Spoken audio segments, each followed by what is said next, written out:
Indian രാഷ്ട്രീയ വിശകലന യൂട്യൂബർമാരിൽ പ്രമുഖരായ ധ്രുവ റാഠി ബീഹാർ നിയമസഭാ തിരഞ്ഞെടുപ്പിന്റെ ഫലം റദ്ദാക്കണമെന്ന് ആവശ്യപ്പെട്ടുകൊണ്ട് പുറത്തിറക്കിയ വീഡിയോ വലിയ രാഷ്ട്രീയ കൊടുങ്കാറ്റായി മാറുകയാണ്. ബീഹാർ തിരഞ്ഞെടുപ്പ് ഇന്ത്യ കണ്ട ഏറ്റവും വലിയ തിരിമറിയാണ് എന്നാണ് ധ്രുവ റാഠി തന്റെ പുതിയ വീഡിയോയിൽ ആരോപിക്കുന്നത്. രാഹുൽ ഗാന്ധി ഉൾപ്പെടെയുള്ള പ്രതിപക്ഷ നേതാക്കൾ ഉന്നയിച്ച വോട്ട് മോഷണം എന്ന ആരോപണം കേവലം ഒരു വാദമല്ല, മറിച്ച് 6 നിർണായകമായ തെളിവുകൾ സഹിതം തെളിയിക്കാവുന്ന ഒരു വലിയ സത്യമാണെന്നും ധ്രുവ റാഠി അവകാശപ്പെടുന്നു. താൻ നൽകുന്ന തെളിവുകൾ തെറ്റാണെന്ന് തെരഞ്ഞെടുപ്പ് കമ്മീഷനോ കേന്ദ്ര സർക്കാരിനോ തെളിയിക്കണമെന്ന് അദ്ദേഹം വെല്ലുവിളിക്കുകയും ചെയ്തിട്ടുണ്ട്.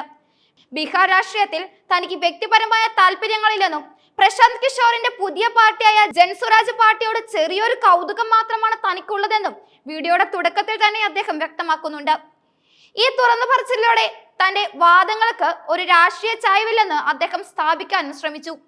ധ്രുവ റാഠി ബീഹാർ തിരഞ്ഞെടുപ്പിൽ നടന്നതായി ആരോപിക്കുന്ന തിരിമറികൾക്ക് തെളിവായി നിരത്തുന്ന 6 പ്രധാന വാദങ്ങൾ ഇവയാണ്. അതായത്, തിരഞ്ഞെടുപ്പ് തീയതി പ്രഖ്യാപിച്ചതിനു ശേഷം മോഡൽ പെരുമാറ്റച്ചട്ടം നിലനിൽക്കെ ലക്ഷക്കണക്കിന് സ്ത്രീകളുടെ ബാങ്ക് അക്കൗണ്ടുകളിലേക്ക് 10,000 രൂപ വീതം നിക്ഷേപിച്ചു എന്നതാണ് ഒന്നാമത്തെ ആരോപണം. ആദ്യഘട്ട വോട്ടെടുപ്പിന് 6 ദിവസം മുമ്പും രണ്ടാം ഘട്ടത്തിന് 4 ദിവസം മുമ്പുമായിരുന്നു ഈ പണമിടപാട്. ചെറുകിട ബിസിനസ്സുകൾ ആരംഭിക്കാനുള്ള സഹായമായാണ് സർക്കാർ ഈ നീക്കത്തെ ന്യായീകരിച്ചതും. എന്നാൽ തിരഞ്ഞെടുപ്പിന് തൊട്ടു മുമ്പുള്ള ഈ സമയക്രമം സംശയാസ്പദമാണെന്ന് ധ്രുവ റാഠി ചൂണ്ടിക്കാട്ടുന്നു.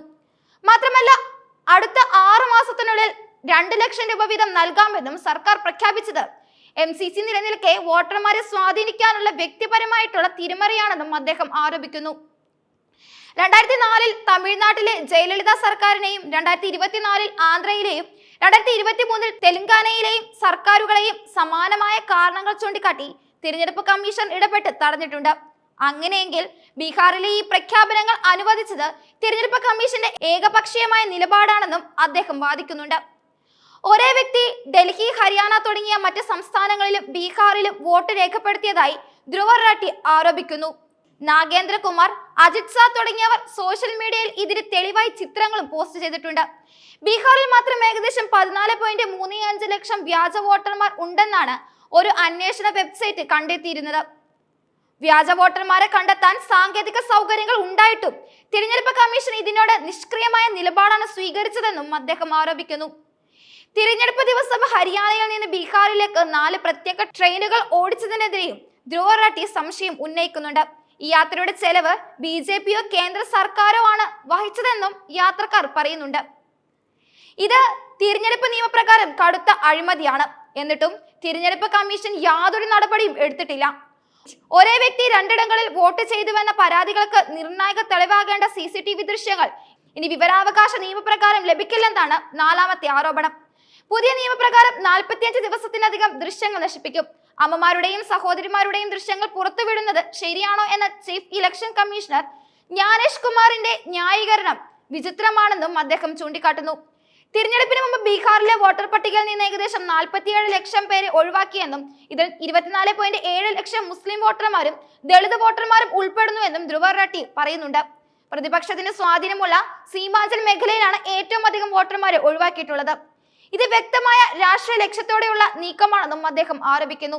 BJPക്ക് സൗകര്യപ്രദമായ രീതിയിൽ തിരഞ്ഞെടുപ്പ് തീയതികൾ നിശ്ചയിക്കാൻ കമ്മീഷൻ ശ്രമിക്കുന്നുവെന്നും ധ്രുവ് ആരോപിക്കുന്നുണ്ട്. പശ്ചിമ ബംഗാളിൽ 8 ഘട്ടങ്ങളായി വോട്ടെടുപ്പ് നടത്തിയത് നരേന്ദ്രമോദിക്കും അമിത്ഷായ്ക്കും സംസ്ഥാനത്ത് കൂടുതൽ ശ്രദ്ധ കേന്ദ്രീകരിക്കാനും സഹായമായി. BJP നേതാക്കൾ മോഡൽ പെരുമാറ്റച്ചട്ടം ലംഘിക്കുമ്പോൾ കമ്മീഷൻ നടപടിയെടുക്കാറില്ലെന്നും അദ്ദേഹം കൂട്ടിച്ചേർത്തു. ഈ 6 തെളിവുകളും കണക്കിലെടുക്കുമ്പോൾ ബീഹാർ തിരഞ്ഞെടുപ്പ് ഫലം റദ്ദാക്കേണ്ടതാണ് എന്നാണ് ധ്രുവ റാഠിയുടെ ശക്തമായ ആവശ്യം. വീഡിയോ പുറത്തിറങ്ങി മണിക്കൂറുകൾക്കകം തന്നെ ലക്ഷക്കണക്കിന് കാഴ്ചക്കാരെ നേടി മുന്നേറിക്കൊണ്ടിരിക്കുകയാണ്. വീഡിയോ ഉയർത്തുന്ന രാഷ്ട്രീയ വെല്ലുവിളികൾക്ക് കേന്ദ്ര സർക്കാരും തിരഞ്ഞെടുപ്പ് കമ്മീഷണറും എന്ത് മറുപടി നൽകുമെന്ന ആകാംക്ഷയിലാണ് രാഷ്ട്രീയ നിരീക്ഷകർ ഇപ്പോൾ ഉള്ളത്.